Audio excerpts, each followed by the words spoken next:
fighting for her political life in New Hampshire. Actually a very bipartisan record. So. Republican Senator Kelly Ayotte is doing everything she can to convince voters in this swing state she doesn't support her party's nominee, Donald Trump. So you're trying to go like this from Trump? Well, when those tapes came out, I just had, having been a prosecutor, I just can't support that, so. Her opponent, New Hampshire Governor Maggie Hassan, is doing everything she can to remind voters that Ayotte once did. Would you tell a child to aspire to be like Donald Trump? Would you point to him as a role model? Absolutely, I would do that. Ayotte is one of a number of vulnerable Republican senators up for re-election this year, each struggling to find the delicate balance when it comes to Trump.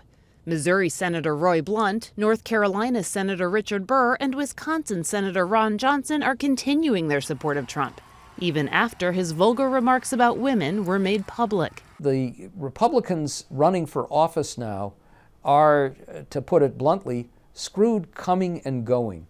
You abandon Trump, you risk losing his ardent supporters. You support Trump, you risk losing everybody else. That could explain why Republican Senator Pat Toomey of Pennsylvania is taking a third approach in his deadlocked race against Democratic challenger Katie McGinty, refusing to say whether he'll vote for Trump. The senator is the only person in the United States of America who has not leveled with his constituents on this simple question: are you voting for Donald Trump? I've been very public about my many disagreements with Donald Trump. I have been willing to criticize him because I think he's a badly flawed candidate. But Toomey argues despite those flaws, Trump would still be better than Hillary Clinton on key issues and for Supreme Court nominations. And with the Democratic White House looking increasingly likely, Toomey and the other Republicans running for the Senate argue they will be the better check on a Clinton presidency.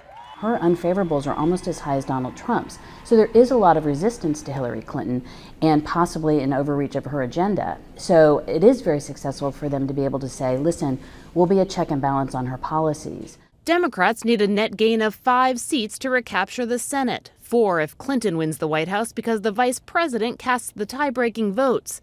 With only one of the 7 or so toss-ups currently held by a Democrat, that of Senate Minority Leader Harry Reid, who is retiring, they believe regaining the majority is well within their reach.